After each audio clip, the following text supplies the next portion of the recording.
오늘은 요한복음 1장 1절을 통해서 말씀이 하나님과 함께 계셨다라는 제목으로 하나님의 말씀을 전하겠습니다. 성경에 있는 말씀 그대로를 제목으로 정했습니다. 말씀이 하나님과 함께 계셨으니. 우리가 1장 1절을 오전 예배를 통해서는 태초에 말씀이 계시니라 앞부분을 설교를 했습니다. 그리고 이제는 1절 가운데 중간 귀절 이 말씀이 하나님과 함께 계셨으니까지 설교하려고 합니다. 말씀이 하나님과 함께 계셨다. 이것을 두 가지로 간명하게 정돈합니다. 첫 번째 충만, 두 번째 말씀. 먼저 상고하는 것은 충만에 관한 것입니다. 우리는 이 말씀이 하나님과 함께 계셨다라는 태초의 상황을 오늘 본문을 통해서 확인합니다. 그 가운데 먼저 생각하는 것은 충만입니다. 충만이라는 것은 어느 부분이 충만한가의 문제인데, 충만이라는 것은 일반적으로 바다에서 고기를 낚는 어부들이 그물을 던지면 어장에 그물을 던지거나 또 깊은 바다에 어망들을 투척해서 던져놓으면 굉장히 많은 물고기가 잡힙니다. 고등어든 다랑어든 참치든 갈치든 오징어든 조기든 굉장히 많은 물고기가 잡히는데, 물론 일부는 낚시 같은 도구를 통해서 낚아 올리기도 하지만 대부분은 어망을 가지고 던져서 물고기를 잡습니다. 그런데 몇 시간 후, 어망을 던져놓고 몇 시간 후나 다음날 가보면 그 어망 안에는 엄청나게 많은 수십만의 물고기들이 가득 채워지는 경우가 굉장히 많습니다. 심해 깊은 바다로 나가는 온양어선일수록 더욱더 충만한 물고기, 가득 찬 물고기를 이렇게 잡아서 귀향하고 귀선하기도 합니다. 만선이라고 하죠. 이와 같이 하나의 담아낼 수 있는 공간 안에 또는 사물 안에 내용물이 가득 담겨진 것을 충만이라고 합니다. 충만이라는 단어는 성경에서는 성령 충만이라는 그 용어에서 가장 자주 사용되기도 합니다. 하나님의 영으로 충만한 우리의 내면 세계, 우리의 심령이 성령으로 가득한 상태를 충만이라고 성경을 통해서 우리가 확인할 수 있고, 이런 성령 충만은 하나님의 요구이자 제안이자 명령이기도 합니다. 그런데 오늘 우리가 나누려고 하는 충만은 무엇이 충만인가? 첫 번째는 태초를 기점으로 해서 전 방향적인 충만이 있죠. 그것을 역사라고 합니다. 태초를 중심으로 첫째 날, 둘째 날, 셋째 날, 넷째 날, 다섯째 날, 여섯째 날, 그리고 안식하고 다음 하면서 쭉 역사는 흘렀고, 우리가 창조론적으로 역사를 추정하면 약 7,000년의 시간이 흘렀는데, 에덴 동산에서의 기간을 한 1,000년으로 보고 그 이후의 역사를 노아까지 2,000년으로 본다면 노아서부터 현재까지는 한 5,000년이 흘렀습니다. 그래서 대략적으로 한 7,000년 정도의 역사로 우리는 창조론적으로 역사의 시간들을 추정을 합니다. 그리고 역시 창조 세계가 활짝 드넓게 펼쳐졌고, 그 안에는 모든 생물과 식물과 동물과 광물과 하늘과 땅에 충만이 이루어졌고 내용물들이 가득 담겼습니다. 역사라는 그릇 안에 엄청나게 많은 피조세계, 피조물이 담겨있고, 거기에는 허다한 인간들, 하늘로서는 우주의 수많은 별들과 그리고 확장된 공간, 이런 것들이 충만하게 채워져 있습니다. 우리가 밤하늘을 보면은 하늘에도 그 우주에도 텅 빈 공간 같지만 엄청나게 많은 별들이 한두 개가 아니라 충만한, 눈이 부실 만큼, 날씨가 맑을 때는 하늘을 쳐다보면 너무나 반짝반짝 빛나는 별들이 아름답고 곧 쏟아져 내릴 것 같은 그런 마음도 있습니다. 그래서 별을 보는 순간 많은 사람들의 눈빛은 별빛처럼 빛나고 또 그 마음은 순수해지는 경우가 많이 있습니다. 우리가 대낮에 푸르른 하늘을 보아도 마음이 시원해지고 마음이 열려지고 밤하늘에 별을 우리가 볼 수 있고 셀 수 있다면 사람들은 쉽게 낭만하거나 절망하지 않고 언제나 정말 드넓은 하늘을 바라보면서 그것을 창조하신 하나님을 기억하면서 소망을 갖게 될 것입니다.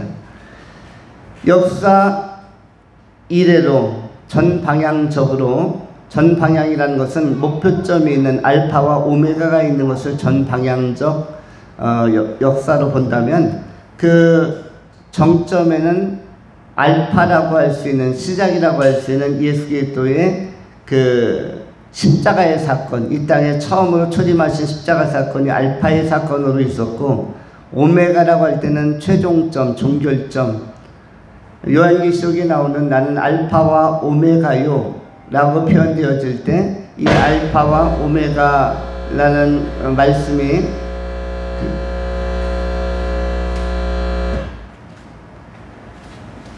계시록에 잘 소개되어져 있는데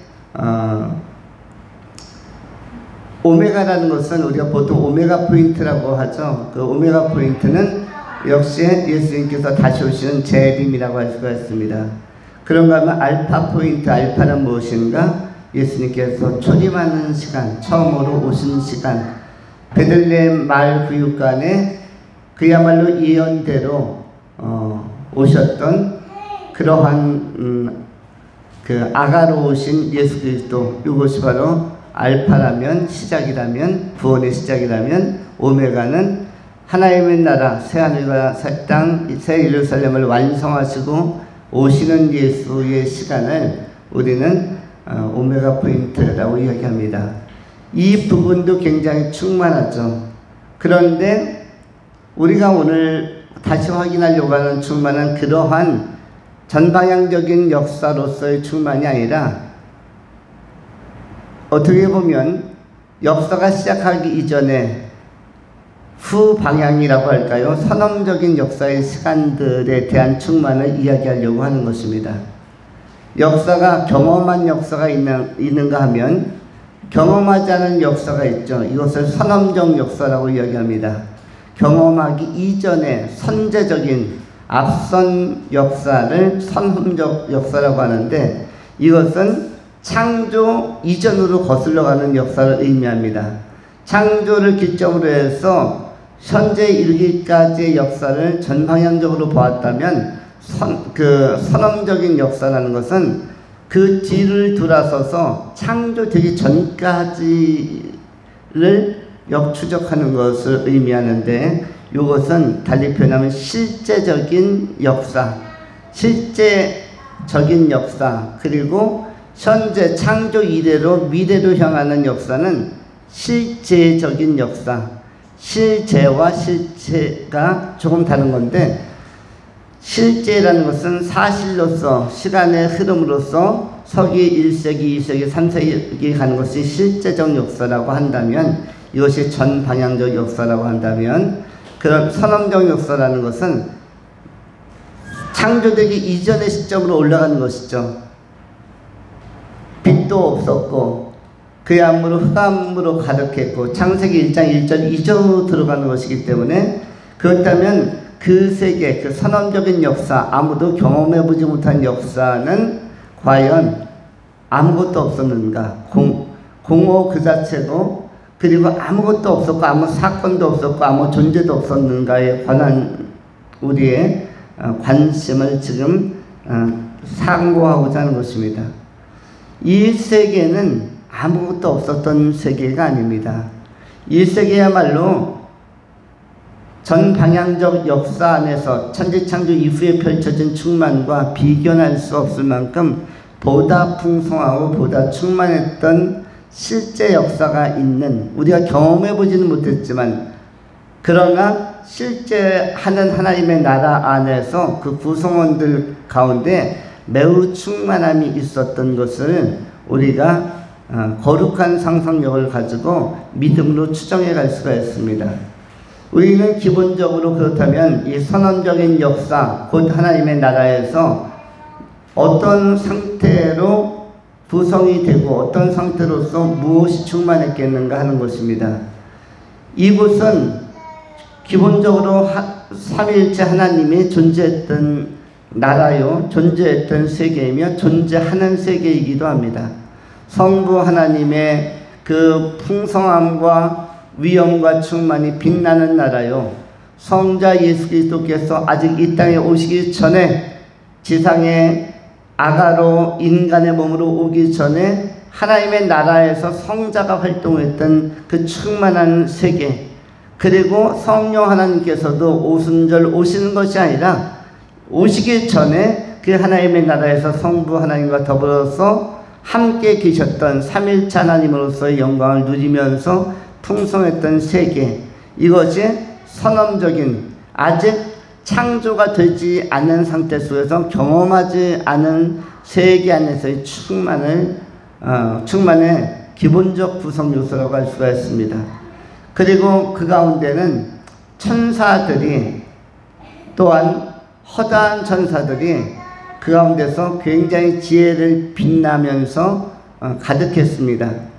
우리가 잘 아는 미가엘 천사를 포함하여 가브리엘 천사를 포함하여 무슨 라파엘 천사를 포함하여 외경에는 라파엘이라는 천사도 등장하는데 다양한 천사들이 가득했을 것입니다. 그래서 허다한 천군 천사들, 천군 천사 앞에는 허다한이라는 단어가 붙습니다. 허다라는 것은 뭐죠? 말로 표현할 수 없는 인간의 숫자 수개념으로는 묘사가 불가능한 것은 허다라고 이야기합니다. 이 허다한 천군 천사들, 천군과 천사 개념이 나오죠. 여기서 천군은 성경적 용어로는 그룹이라는 천사들이고, 천사는 성경적 용어로는 스랍이라는 그 용어로 표현합니다. 그룹과 스랍 두 부류인데, 그룹은 대체적으로 활동적이고, 그리고 영적 전쟁에도 강하며 또 찬양과 역동적인 역할을 감당했던 것이 그룹들이고, 스랍이라는 것은 대체적으로 행정적이고 그 다음에 귀족적이며, 마치 대한민국 역사 고려시대에 무신과 문신으로 나누어져서 이렇게 글을 쓰고 행정을 담당했던 문신들이 있었는가 하면, 칼을 쓰고 활과 말로 전쟁을 준비하고 적극적으로 전투에 참전했던 무신들이 있었는데, 이렇게 무신과 문신으로 나눠지듯이 그룹 천사들은 창세기 3장에도 생명나무로 가는 길을 불칼과 그 화영검으로 지키셨다고 되어져 있는데, 바로 칼을 쓸 수 있을 만큼, 그리고 그야말로 예리하게 병기를 다룰 수 있는 천사들이 그룹들이었죠. 그래서 그런 천사들을 천군이라고 하고, 이사야서 6장 1절부터 3절 사이에 나오는 이사야가 우시야 왕이 죽던 해에 하나님의 보좌를 바라보면서, 천국의 영광을 바라보면서 거기에 스랍들이 두 개의 날개로는 발을 가리고 두 개의 날개로는 날며 두 개의 날개로는 하나님을 경배하는 세 쌍의 날개, 총 6개의 날개를 가지고 두 쌍 이렇게 해서 전체 세 쌍의 발을 가리는 날개, 그리고 균형을 잡는 날개, 하나님을 경배하는 날개, 이렇게 천사들이 등장하고 있습니다. 일반적인 그림에 나오는 천사는 새들을 모방했죠. 그래서 날개가 한쪽짜리입니다. 날개가 한 쌍으로 되어 있어요. 굉장히 넓은 날개 쪽지 같은 하얀 날개 두 개를 그림으로 전시하거나 또 표현하고, 요즘 포토존이라고 하는 곳도 가면은 거대한 날개를 딱 한 쌍만, 두 쪽만 이렇게 장착해 하고 가운데 가서 사진을 찍게 하는데, 이러한 것은 실제 천사와는 상관이 없는 것입니다. 실제 천사는 달을 가리는 날개의 한쌍이 있고 또 손을 들어서 경비하고 균형을 잡는 날개가 있고 하나님의 영광 앞에서 또 얼굴을 가리는 아련하는 겸손을 표현하는 그러한 또 날개가 있는 것이죠. 그래서 실제 천사는 이렇게 상상되어지는 어떤 새 모양의 날개 이것과는 구별이 된다는 것을 먼저 생각합니다. 어쨌든 이 스라비란 천사들은 인격적으로는 매우 뛰어나고 물론 그룹이나 스라비나 천군이나 천사나 모두 다 공통적으로 매우 지혜롭습니다. 인간의 지혜는 천사들의 지혜에 비하면 조족지열 그야말로 세 발의 피라고 하는 굉장히 인간의 지혜, 현상적인 인간 지혜는 많이 떨어지는 것입니다. 천사는 우리처럼 100에서 150 왔다 갔다 하는 그 정도 숫자가 아닙니다. 단위가 다르죠. 1000단위, 10,000단위의 지능과 IQ를 가지고 있다고 생각하면 좋습니다.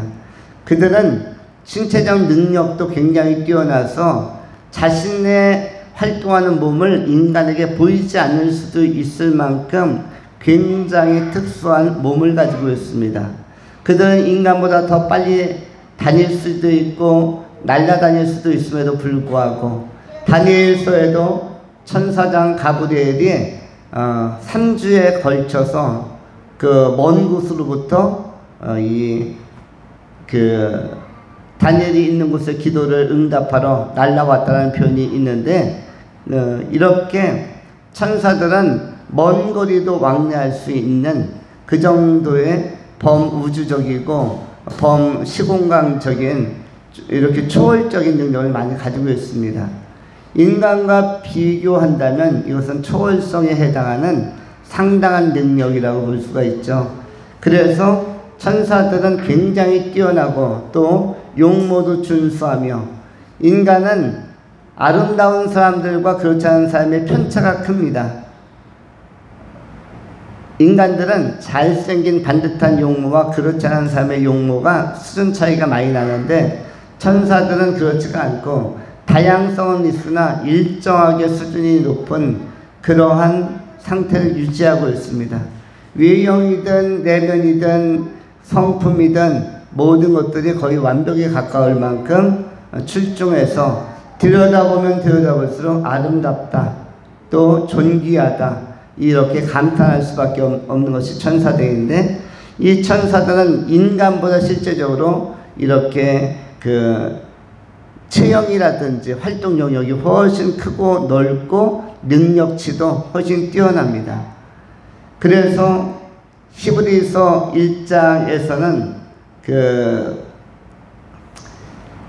예수님께서 천사들을 그야말로 바람으로 불꽃으로 부리시면서 통치하시면서 활동하시는 예수님의 사역에 대해서도 소개를 하고 있습니다.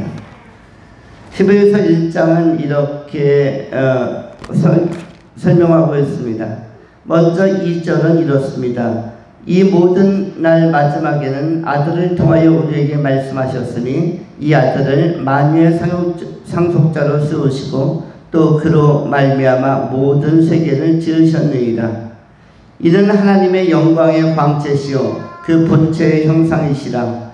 그는 그의 능력의 말씀으로 만물을 붙드시며 죄를 정결하게 하는 일을 하시고 높은 곳에 계신 지극히 크신 이의 우편에 앉으셨느니라.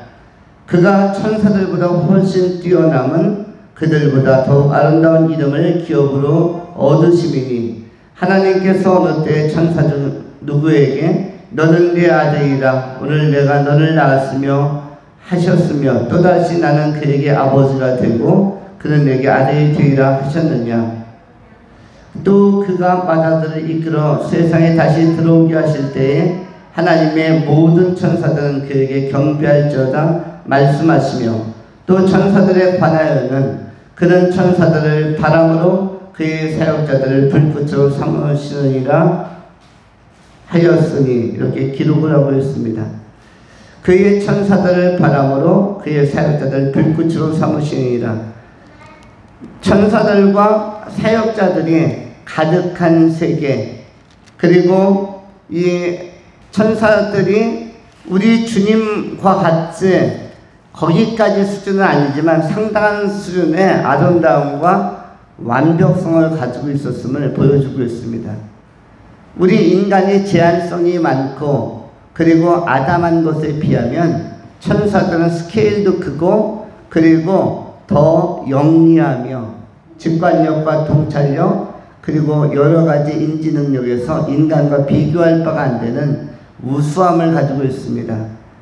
그리고 우리는 시간과 공간의 장벽을 많이 느끼고 그리고 빨리 지치기도 하며 우리는 육을 가지고 있기 때문에 한계성과 제한성을 많이 경험합니다. 그러나 천사들은 이 모든 것들을 초월하는 그러한 굉장한 능력치를 가지고 있는데, 하나님의 선언적인 나라, 인간이 경험하지 않은 그 나라는 이런 천사들로도 아주 충분하고 충만한 가득 찬 세계, 그리고 그렇게 빼어난 인재들, 여기서 인재들은 천사들을 이야기하는데 빼어난 인재적 천사들이 다양한 기능과 다양한 능력을 가지고 하나님의 선언적 나라에서 창조되기 이전, 태초 이전에 하나님께 영광 올려드리고 하나님 안에서 그 반듯하게 하나님을 섬겼던 굉장히 기나긴 역사, 그야말로 흐름을 따질 수 없는, 시간을 따질 수 없는 무한한 시간대의 영역에서 이미 창조 이전에도 역사와 나라는 있었던 것입니다. 우리가 이러한 하나님의 나라가 형성되다가 천사들 가운데 일부가 반역함으로 이른바 루시퍼의 반역 사건, 루시퍼가 아름답고 지혜롭다 보니 자신을 그야말로 하나님과 동등하게 대등하게 여기려고 하는 오만과 교만으로 말미암아 타락하면서 거기에서 상당히 많은, 요한계시록 12장 4절에 의하면 3분의 1 정도의 천사들이 그 요한계시록 12장 4절에서는 별이라고 표현되어 있는데, 여기서 별은 천사들을 의미하는데 별들이 땅에 추락하면서 바로 우주라는 새로운 공간 안에 그 제한을 당하고 결박당하면서 거기에서 하나님 나라에서 하나님의 영광을 찬미할 예비할 자들이 필요하게 되어지는 이런 공백이 나타나게 되어집니다. 그래서 요한복음 4장 24절에 예수님께서는 이 땅에 예수님이 오신 목적을 이야기하죠. 하나님이 이러한 자들을 찾으시느니라. 어떠한 자들을 찾는가? 영과 진리로 예비하는 자들을 찾으시느니라. 그러면서 하나님께서 찾는 자, 예수님께서 찾는 자는 누구인가 하면은 지상에 와서 모든 인간을 찾는 것이 아니라 그 인간 가운데서 하늘에서 타락하지 않은 천사들처럼 3분의 2의 신실하고 그리고 진실하며 중심 좋은 천사들이 여전히 순전하게 하나님을 찬미하며 순종하며 높이는 것처럼 그와 같은 방불한 수준에서 오히려 그것을 능가하는 그 충만한 수준에서 하나님을 예배할 수 있도록 예배자를 찾으러 이 땅에 오셨다고 선언하고 있습니다. 이 땅을 창조한 목적도 예배자를 찾기 위하여 창조한 것이고, 왜냐하면 창조라는 세계가 있어야만 예배할 자들을 가려낼 수가 있고 예배할 자들을 양성할 수가 있고 예배할 자들에게 신앙적 기회를 주어서 참으로 예배할 자가 누구인지, 참으로 하나님 나라를 사모하며 동경하는 자가 누구인지를 찾아낼 수가 있기 때문에 모든 인간에게 복음의 기회를 주고, 그리고 그 가운데 믿는 자들이 구원받아 하나님 나라의 예배자로 모든 믿는 인간들이 천국에서 역시 완전하고 충만하게 하나님을 예배했던 원래적인 예배자 천사들의 세계처럼 우리 주님께서는 인간 가운데서, 특별히 하나님의 형상을 덧입은 인간 예수 그리스도의 보혈로 말미암아 죄사함 받고 새 생명을 가진 인간들을 예배자로 택하셔서 조금도 부족함이 없고 오히려 선언적 역사 안에서 충만했던 걸 이성의 충만으로 온전한 하나님의 나라를 완성해 가시기 위하여 천지창조라는 역사적, 실험적, 그리고 예배자 찾는 이런 그 기회로서의 역사를 계획하고 또 실행한 것입니다. 그것이 7,000년이 흘러가고 있다는 것이고, 때가 차면 7,000년, 만년, 아니 길게 잡아 뭐 10억 년, 45억 년 이런 아무리 진화론적으로 길게 잡아주어도 이런 시간 자체 전체가 실험적 역사, 그 실험적 역사 안에서는 무엇인가? 하나님을 믿는 자, 예수 그리스도를 영접하는 자, 그리하여 결국 영접한 자가 어떤 신분과 지위를 갖게 되냐면 예배자로서의 신분과 지위를 갖게 되는데, 그 예배자의 지위와 신분을 획득하고 천국에서 타락하지 않은 천사들과 더불어서 완전한 하나님을 찬미하는 자로, 완전한 그 예배 공동체로 우리 하나님께서 계획하고 실행하신 것입니다. 이것이 하나님의 나라의 평안과 충만에 너무 중요하기 때문에 우리 인간들을 위하여 우리 주님께서는 피도 흘리시고 죄의 그 문제를 해결하기 위하여 십자가에 못 박히시고 이 땅에 오시게 되신 것입니다. 그것을 우리가 이야기했던 알파 초림의 사건이라고 이야기하는 것이고, 그것을 완성하는 사건이 오메가, 바로 재림의 사건으로 우리가 이야기한 것입니다. 이것이 바로 이제 충만에 관한 것입니다. 결국 역사 이전에가 충만했고, 그런데 그 상태 속에서 천사들의 범죄가 나타남으로 말미암아 유다서 6절에 기록된 것처럼 하나님께서 범죄한 천사들을 음부에 집어넣었다는 표현이 유다서 6절에 기록되어져 있습니다. 이것은 그 베드로후서 2장 4절에도 또한 기록이 되어져 있는데, 이와 같이 범죄한 천사들을 용납치 아니하시고 음부에 집어넣었다, 흑암에 가두셨다, 이렇게 기록을 합니다. 정확하게 제가 읽어드리면 다음과 같습니다. 유다서 6절입니다. 또 자기 주의를 지키지 아니하고 자기 처소를 떠난 천사들을 큰날의 심판까지 영원한 결박으로 흑암에 가두셨으며 라고 되어져 있습니다. 흑암에 가두셨으며 영원한 결박으로 꽁꽁 묶어서 흑암이라는 아주 새롭고 그리고 전혀 움직일 수 없는 결박으로 가두셨다. 흑암이란 어떻게 보면 감옥과 같은 개념으로서 흑암이 사용되고 있는데, 우리는 이 흑암을 포괄적으로 광범위하게 거시적으로 생각하면 그야말로 흑암 자체인 우주를 생각해 볼 수도 있고, 우리는 또 하나 미시적으로 생각한다면 이것은 지옥이 될 수 있는 것이죠. 거기에 누구를 가두셨다? 바로 타락한 천사들, 자기 지위를 떠나서 하나님을 대적한 천사들, 타락한 천사들, 이른바 귀신과 마귀를 가두셨다라고 기록하고 있는 것입니다. 베드로후서 2장 4절도 역시 여기에 대해서 강조하고 있습니다. 하나님이 범죄한 천사들을 용서하지 아니하시고 지옥에 던져 어두운 구덩이에 두어 심판 때까지 지키게 하셨으며 라고 되어져 있습니다. 여기에는 구체적으로 지옥이라는 표현을 쓰고 있습니다. 베드로후서 2장 4절입니다. 하나님이 범죄한 천사들을 용서하지 아니하시고 지옥에 던져 어두운 구덩이에 두어 심판 때까지, 이른바 그 오메가 포인트, 주님께서 재림하신 그 시점까지 심판 때까지 지키게 하셨다. 어두운 구덩이 흑암, 그 지옥을 지키는 자로서 타락한 천사들, 귀신들을 두셨다라고 베드로를 통해서 증언하고 있는 것입니다. 그렇다면 그렇구나, 천사들이 선언적인 하나님의 나라에서는 대단히 중요한 역할을 하고 중요한 피조적 백성이고 하나님의 통치를 받는 존재였고, 그리고 하나하나의 자질은 매우 우수하고 용모도 뛰어났는데 그들에게 속성의 타락 내지는 하나님과의 관계의 어떤 소멸과 단절로 말미암아 이들이 하나님으로부터 배제되고 하나님의 나라에서 추방되었구나, 이것을 성경이 증언하고 있는 것입니다.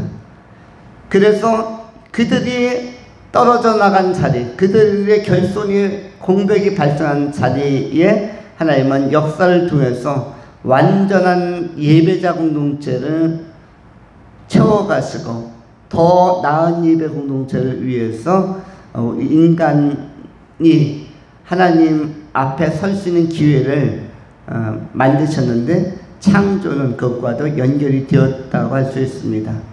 이런 선언적인 역사, 오늘 본문에 나오는 것을 이해하지 않고 단순한 창조로 생각하면은 창조를 왜 했는지, 창조 때까지 하나님은 계셨는지 안 계셨는지, 없었다 갑자기 나타나는 건지 사람들은 모호해하고 거기서부터 무지에 빠지게 되고 미궁에 빠지게 되는 것입니다.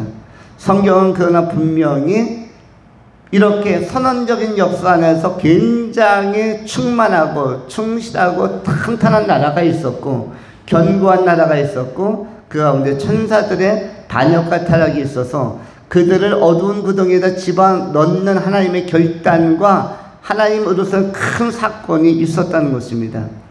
하나님은 이렇게 자기가 그 애지중지했던 천사들의 반역을 받은 것도 충격이었고 그들을 분리해서 지옥에 집어넣는 것, 구덩이에다가 흑암에다가 던져 넣는 것도 하나님으로서는 큰 결단이고 또 나중에 그러한 귀신의 사단의 미혹을 받아서 아담과 하와가 타락했을 때 그를 위하여 예수 그리스도 성자 예수를 보내시는 것, 십자가에 못 박아 죽이심으로 대속하게 하시는 것을 실행하기까지 거기에도 하나님의 또 결단은 크게 작용한 것입니다. 하나님은 끊임없이 결단하시고 구원하시고 결단하시고 창조하시며 결단하시고 우리의 삶을 이끌어가고 계신 것입니다. 이 충만한 세계의 완성은 예수님 다시 오셔서 또한 구원받은 우리 인간들이 하나님 앞에 제대로 부활체를 덧입고 하나님 앞에 서서 순전한 천사들과 더불어 함께 더불어 하나님을 찬미하는 그 나라에서 완성이 될 것입니다. 그 나라를 새하늘과 새 땅이라고 말씀하고 있는 것입니다. 그리고 이러한 역사를 이루기 위하여 누가 오셨다? 말씀이 하나님과 함께 통치했고 말씀이 하나님과 함께 계셨으며 말씀이 우리의 삶 가운데 오셔서 임만을 하고 계시다. 그 말씀은 누구신가 하면 바로 예수 그리스도 우리 주님이라고 오늘 요한복음 1장 1절을 소개하고 있는 것입니다. 우리가 말씀 부분에서 한 가지를 더 생각한다면 그것은 우리가 지상을 사는 동안 우리가 예배자로서의 길을 걸어갈 때 영과 진리로 신령과 진정을 예배하는 자로서의 길을 걸어갈 때 고난이 올 수 있습니다. 그런데 그 고난은 누구도 경험한 고난인가 하면 예수님도 경험한 고난이며 그 고난의 길은 주님께서 먼저 가셨던 길입니다.